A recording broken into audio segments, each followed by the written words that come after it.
Hey everybody, how are you? Happy Tuesday to you, my friends.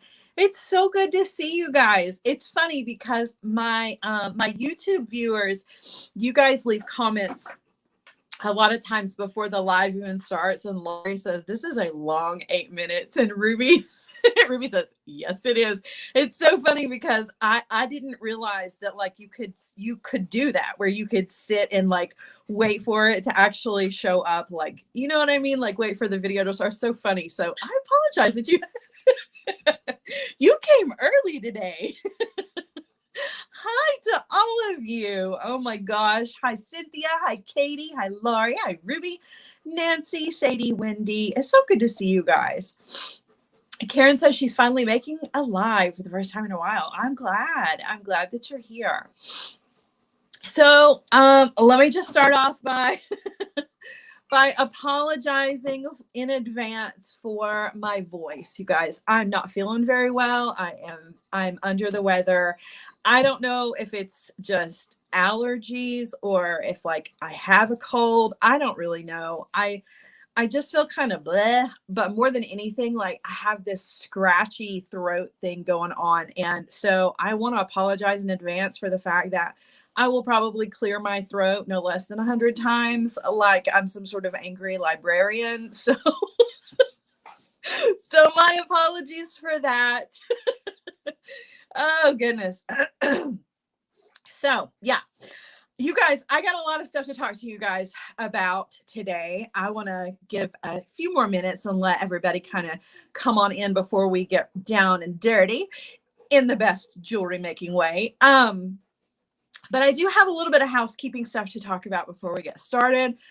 Again, I apologize. Like, I seriously am going to be clearing my throat nonstop. I'm so sorry.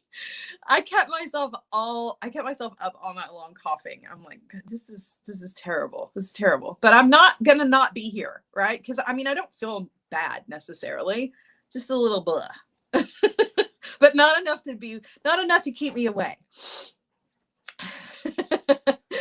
All right. So Sadie says it's been a long time since I've heard an angry librarian. We had one in my high school. Oh, she just didn't like me and my friends. But to be fair, we were always in the library and we were always loud. What, me? Loud? Never. Yeah, I was kind of a nuisance, but I know, Peggy, get a cough drop. But then as I'm talking, I'm always afraid that I'm gonna like suck it down my throat and then choke in the middle of a live. And it's just a whole thing. Okay, anyway. Oh, goodness. Let's talk. Got a couple of things I want to say. So you've been warned ahead of time, those of you who are watching this in the replay, there's going to be some chat going on here in the beginning. But then I will be moving right into a pair of really fun wire and chain earrings for you guys. I love this project. It's easy, but it's really cool. And I just think it's a really neat looking design. So I'm excited to show it to you. But first and foremost, let's get down to the nitty gritty business. Jackie, I have two. I actually choked on a lifesaver one time. I don't know why they call them lifesavers because it totally got stuck in my throat. Anyway, okay. First thing I want to say to you guys, and this is not necessarily to all of you, obviously, because most of you, 99.9% of you, are fabulously wonderful people. But for those of you that fall into the 1%, this message and the next message are for you. First and foremost, please do not abuse my team. Do not be mean to my team. My moderators and my admins, not only are they my moderators and my admins, but they are also my friends, very close friends, might I add, probably my best friends in the whole world. And keep that in mind when you are feeling a little sassy. If you're having a little bit of a sassy afternoon, don't take it out on my team, right? Don't. Because I am fiercely, fiercely protective of the people that I care about. I will be just as fiercely protective of you if you will let me be. But I only give that respect in return for you respecting my team, right? So if you've got complaints or grumbles or groans about something, you are more than welcome to express those feelings, but please do it in a nice way, and understand that if you are abusive to my team in any way, shape, or form, you're out the door. I'm just saying. Okay. So keep that in mind when you are going to word your emails or your messages, because remember, I'm not necessarily the one who reads those.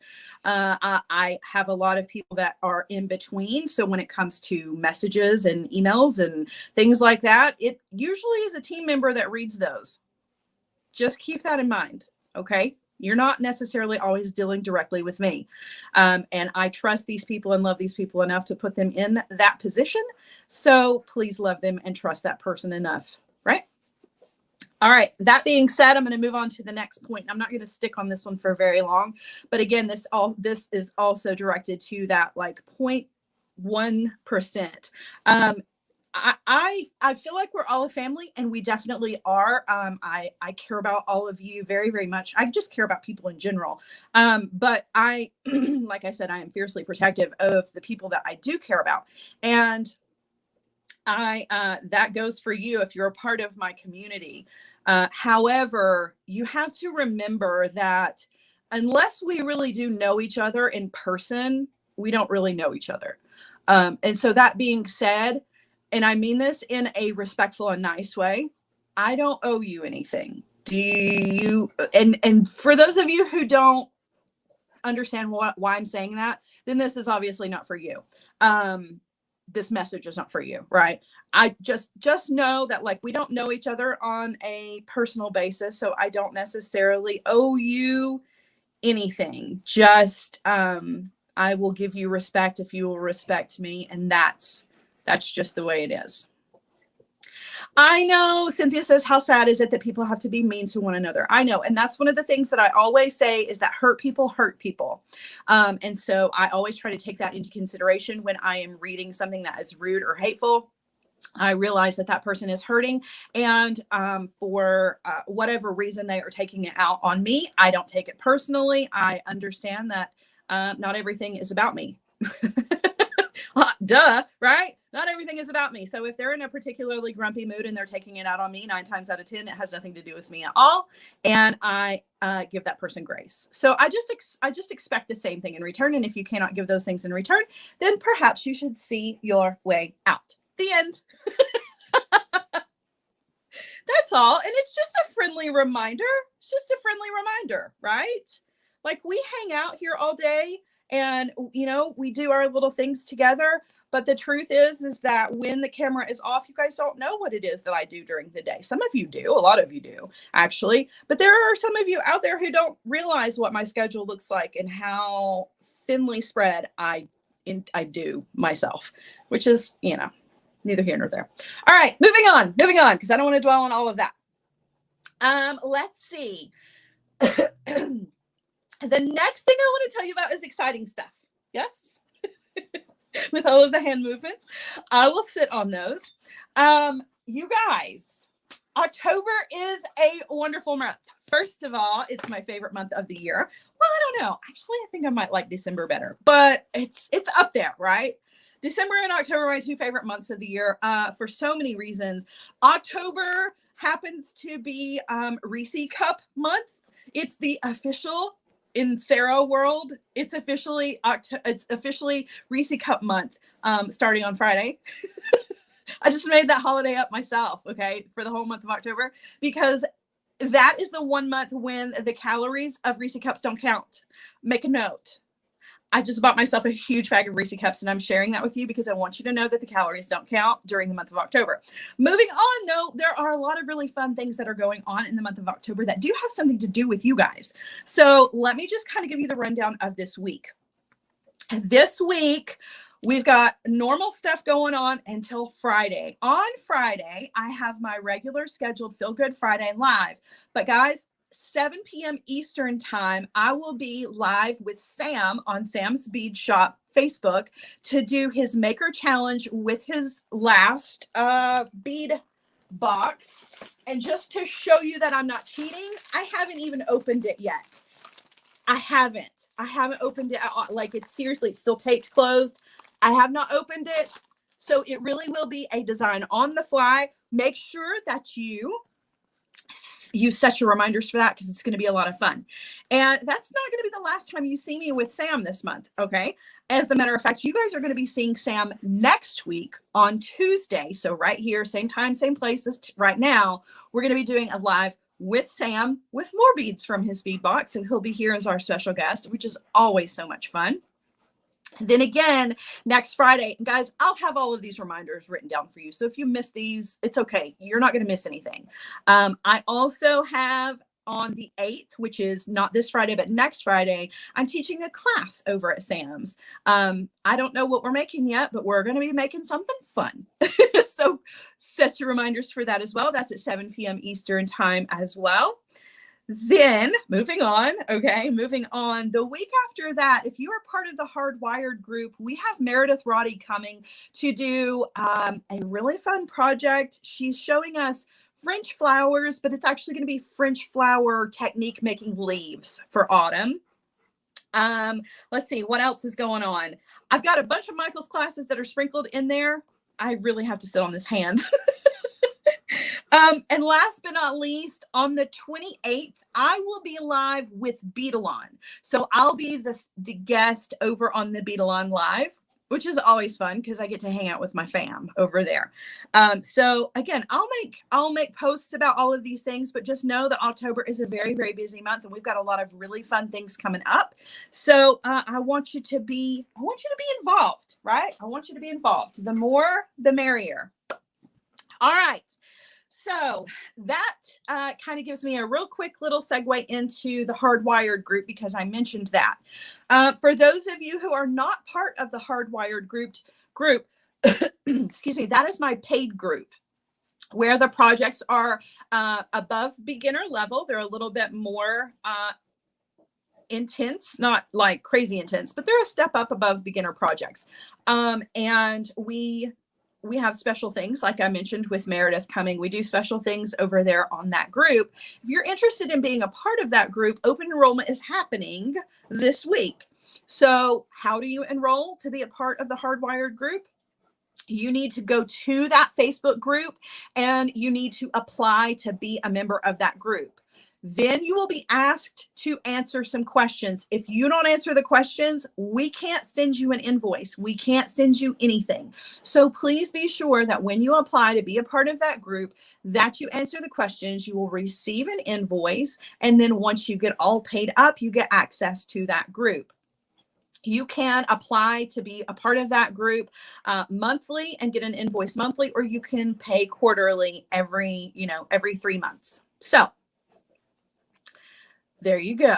If you want to come and be a part of that, we would love to have you. We always get new members every month. It's so much fun. Just to show you guys, we made little wire spiders last week. And this week we're making spider webs.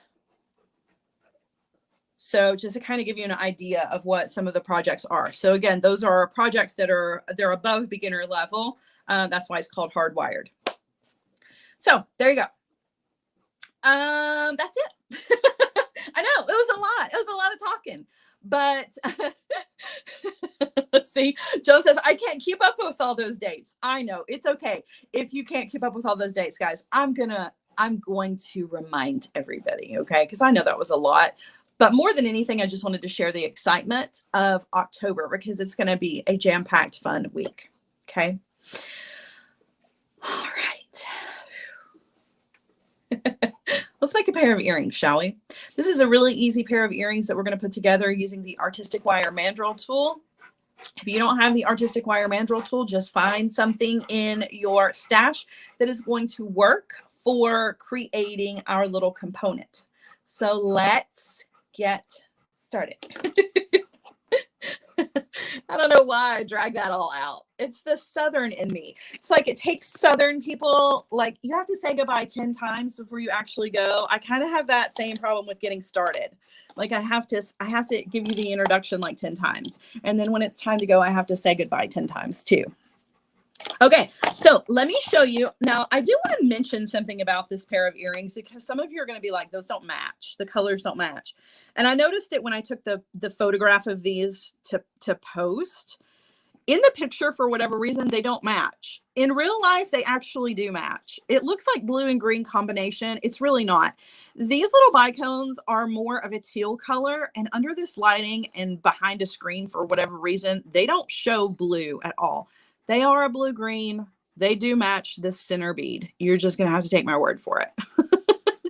But this is an easy little design that we can put together really, really quickly, and is going to be one of those that hopefully you will take and run with this idea and turn it into other things. All right. So what do we need for this? You're going to need a piece of 18 gauge wire that is 3 inches long. Okay, so 3 inches, and you're going to need a little bit of 24 gauge wire. I'm using artistic wire, but German style wire is always what I recommend. I'll be using artistic wire because I'm out of the German style. You're going to need a couple of head pins and a couple of eye pins to put this together. So let's get started.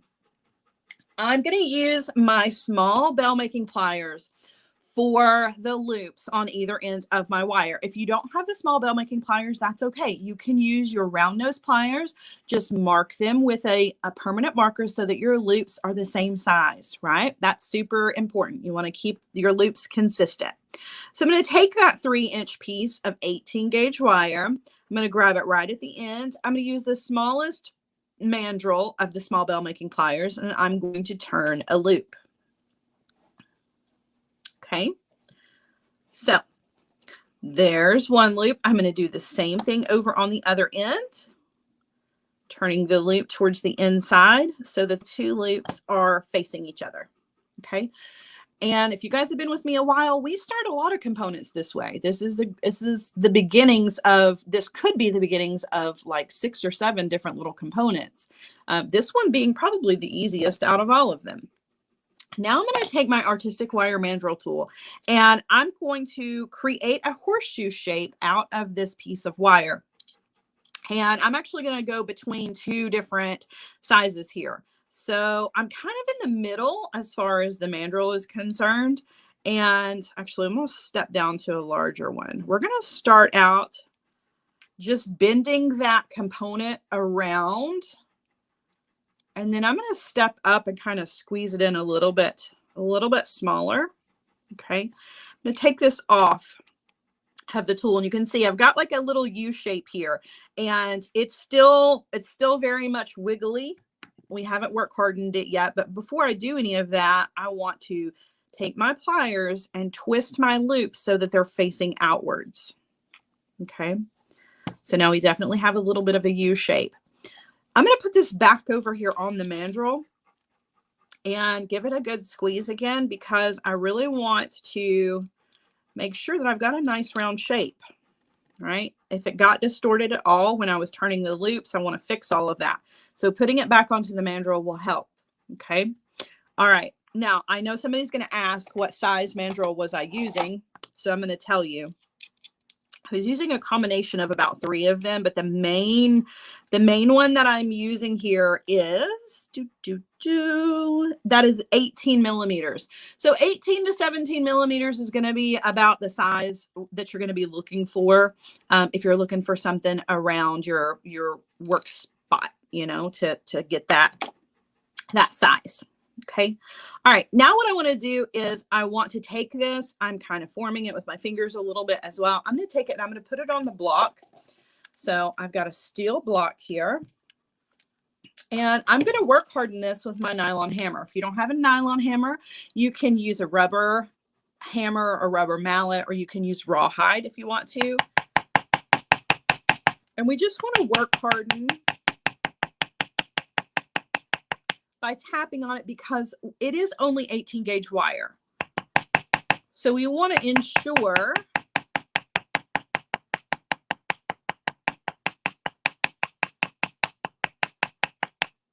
We want to ensure that we are work hardening so that we keep that nice shape, because otherwise it can still get pulled out when you are creating your piece or when you're wearing it, if it were to get caught in your hair or anything like that. So work hardening definitely gives it a little extra insurance. Make sure you do both sides just for good measure.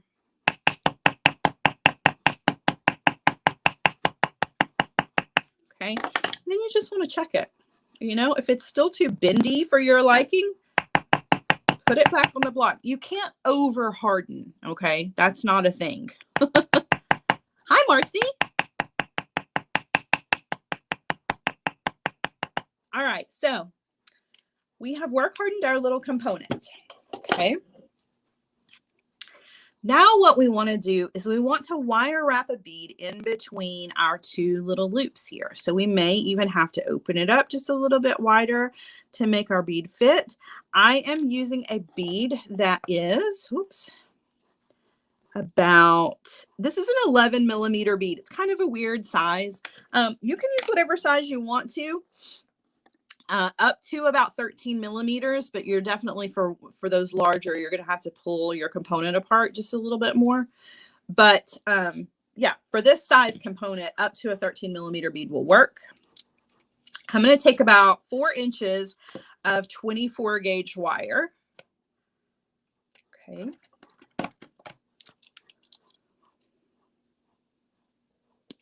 Sharon says, how about a textured hammer? So if you want to flatten it and then give it texture, the component, you absolutely can do that.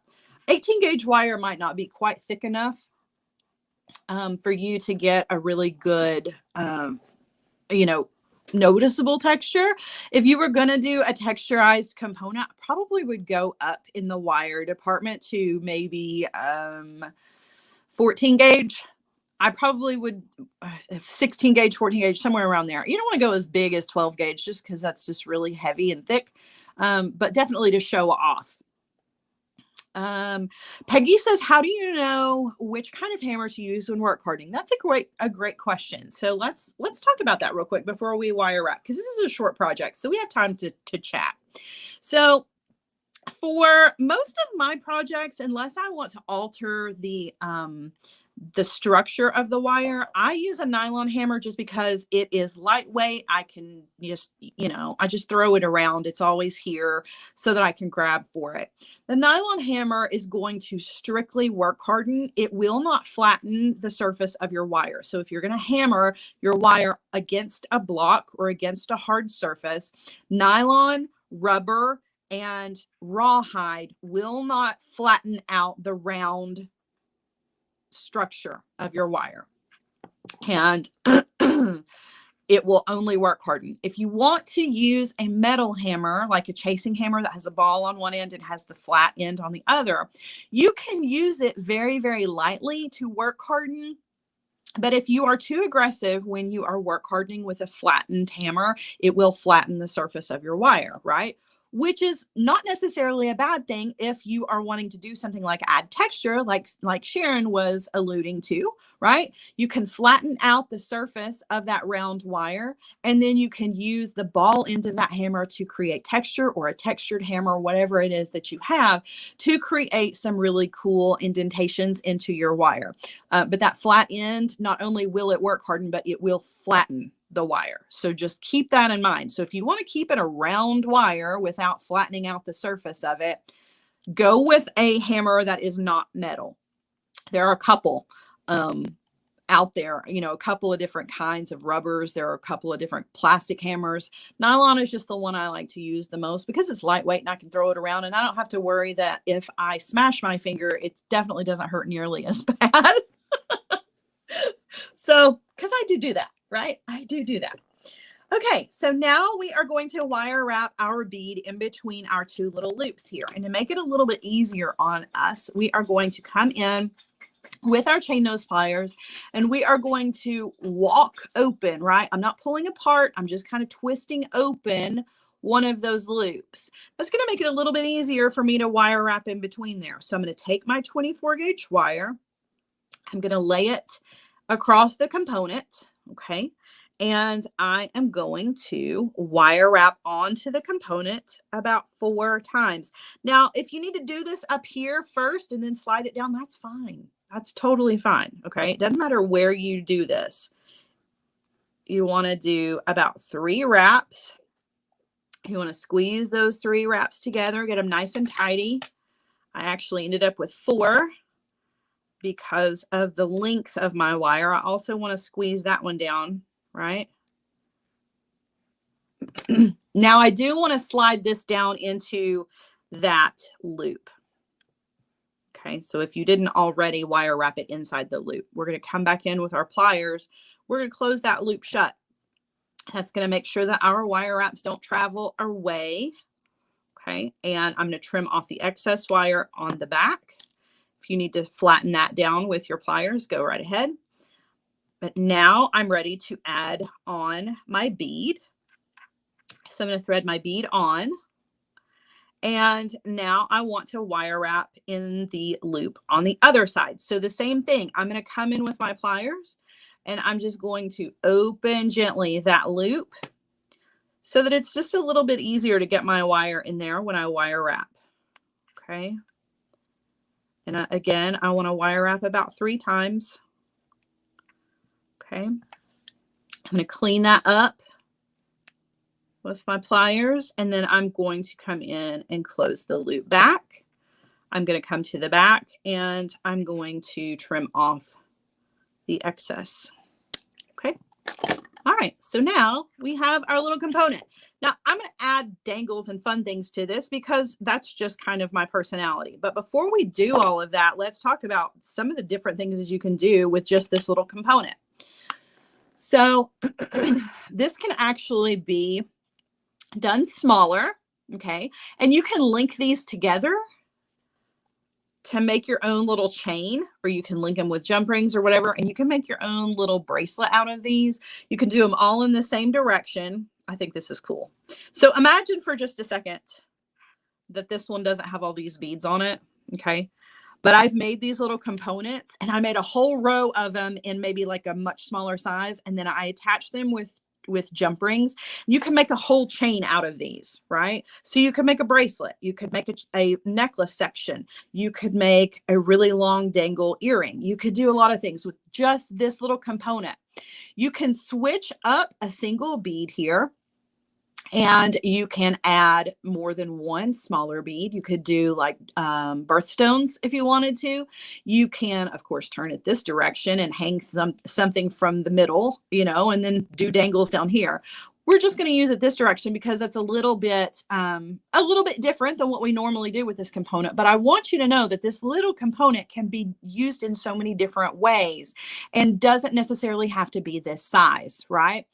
In fact, if you had a bracelet mandrel or something large enough to make a bangle bracelet on, you can even use this exact same technique to create a bangle bracelet that you would slide on, right? You have to imagine it a lot bigger, and fill in with whatever beads you want to, right? So just keep that in mind. I'm always trying to show you guys something easy that you can use in 100 different ways. And that is 100% true with this little component that we just put together. Okay.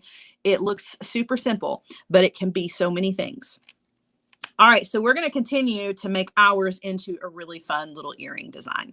So the next thing I'm going to do is we are going to do some little dangles. I'm going to go ahead and create all of those first, and then we're going to attach them with some chain. So what I need is to do some simple loops and to do some wrapped loops. So I've got 3 eye pins and I've got 3 head pins. We're actually going to go ahead and do the wire wrapped head pins first. So I'm going to take a 4mm bicone. I'm going to drop that down onto a head pin and we're going to do a wrapped loop. So I'm grabbing the wire right where it is exiting the bead. Okay. I'm going to bend the wire over the top of the pliers. Right? That's going to give me enough room for my wire wraps later, and I don't have to pre-measure. Don't have to think about it. I don't have to do any of that. I can come in with my round nose pliers, and I'm going to take that wire up and over to create the beginnings of my loop. But now my bottom barrel of the pliers is in the way, so I need to rotate just like that, so that now I can take that wire all the way over to the other side. That's going to close up my loop. Now I'm going to switch hands. Again, I apologize for clearing my throat constantly, you guys. I'm going to wire wrap in the space between the loop and the top of our bead. Okay, so then when I take it off of the tool, that's what I've got. I'm going to come in with my cutter and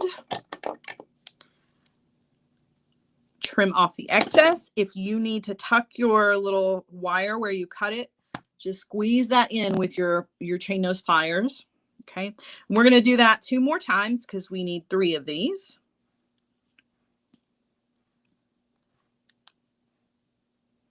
Okay, so again, bending the wire over the top of the chain nose pliers, coming in with our round nose pliers, going up and over, rotate, take the wire over to the other side,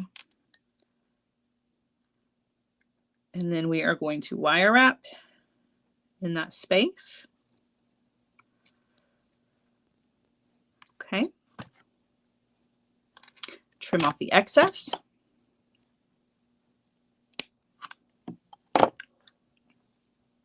Tuck in.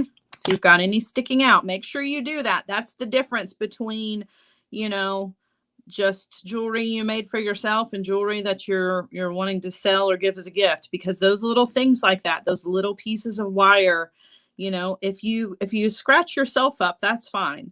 If you mess up your own clothing, that's fine. But if you're going to give it away or if you're going to sell it, you definitely don't want your customer to come back and say, this little piece of wire just completely destroyed my favorite sweater.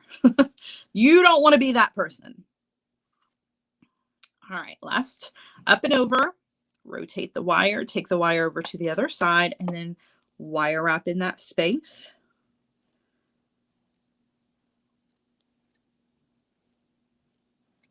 Okay, and then you want to come in with your cutter tool and trim off.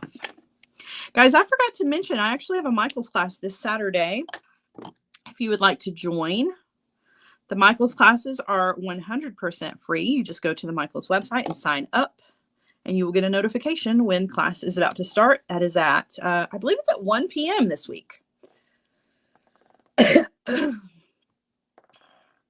Yes, Wanda, it is okay to scratch yourself up. If you want to, right? I don't judge. Oh my goodness.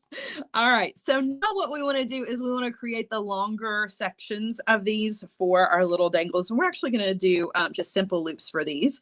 I'm going to take an eye pin, and the first thing I'm going to do is I'm going to open that eye pin. Now notice I'm opening it just like I would a jump ring. And I'm going to thread on one of our little wire wrapped beads and close that back. I'm going to go ahead and do that to the other 2.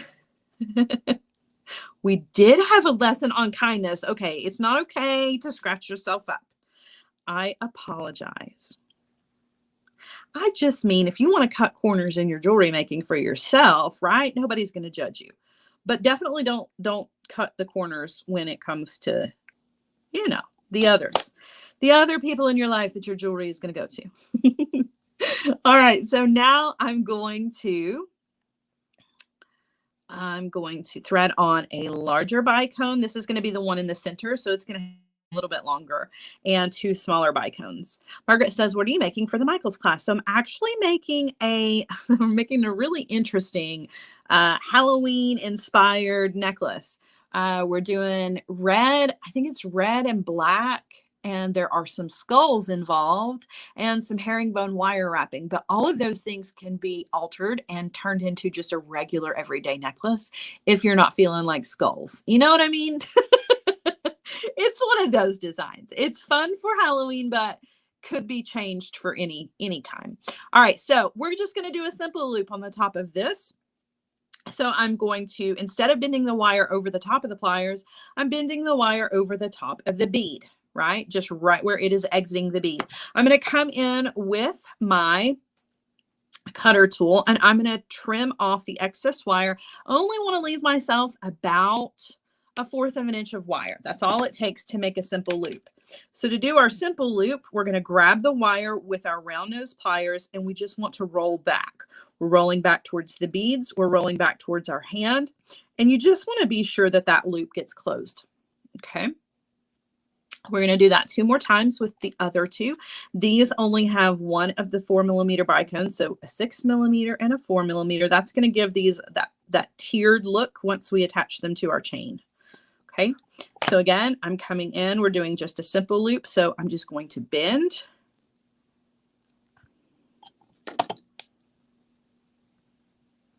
Cindy, you going to the Universal Halloween? That's my favorite thing in the whole world to do.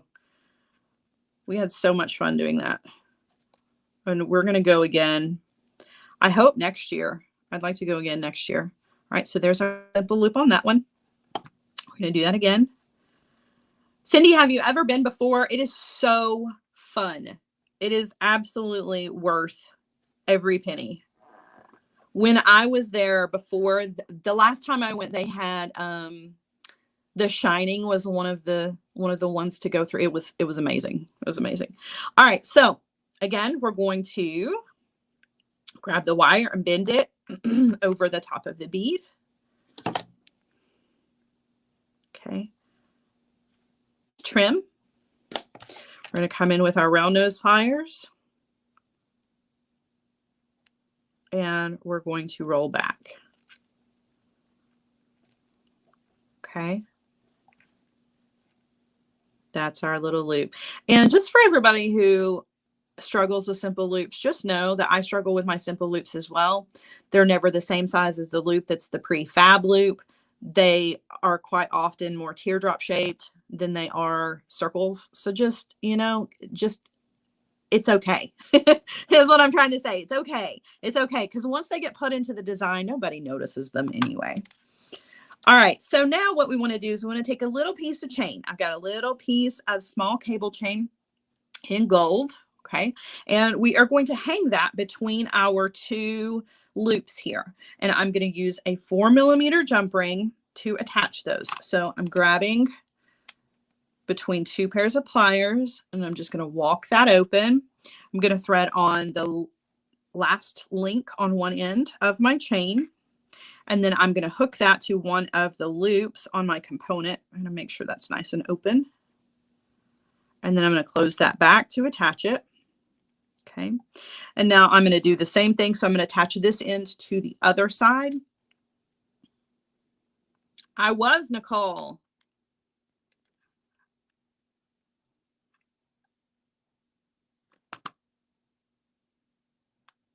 All right, so now I'm going to take this one over here to the other side and attach it to this loop. And you'll see it has a little bit of a drape to it. It's not a big long drape, but it definitely has, you know, it's going to drape underneath our bead there. Okay, now something I want to mention, if you want to add beads to this like we're going to do, you're going to need to cut a piece of chain that is an odd number of links so that you can use your center link to hang a bead, right? So that everything is, you know, even and not off center. Sometimes I do it that way and it drives me crazy, and it's only by accident. So speaking of center, let's go ahead and do that. We're going to take our simple loop on our longest little beaded section.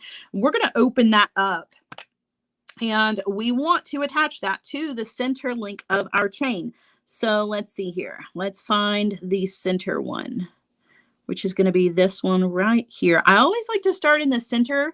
That might be off by 1, actually.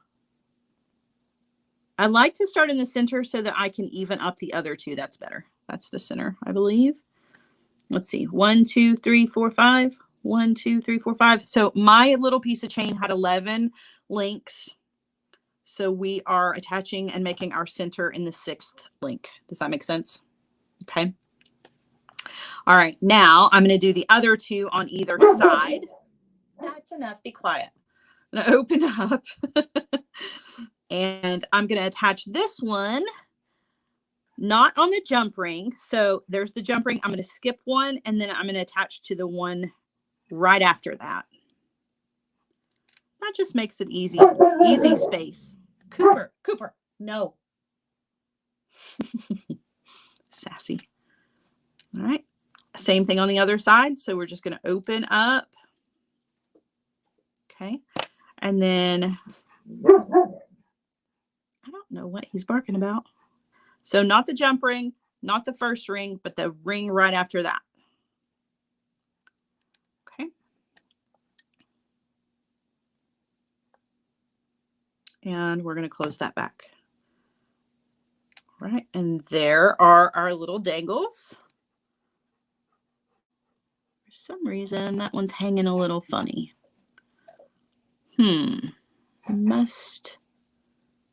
There we go. I fixed it. All right. So we have our tiered beads hanging at the bottom. Now listen, if those are way too long for you, I totally understand. Karen, I have 4mm bicones and 6mm bicones. If these dangles are too long, make them shorter. You definitely don't have to do them the same way that I did it. If you just want to do a single bead hanging and fill up all of the links of your chain, that's really pretty as well. I just wanted to do that kind of tiered look, just for fun, but you can totally change this up. Now, the only other thing there is to do, guys, is to add your ear wire. And I didn't even use jump rings for this or anything. I just open up my ear wire, attach it, and close it back. Now, if you wanted to, though, let me show you. If you wanted to, you could use a series of jump rings here to attach your ear wire. And that would give you the opportunity to put a jump ring right here and hang something in the middle of this component if you wanted to, right? There's so many options, so many options. But there you go. These were quick and easy, right? Quick and easy for the day.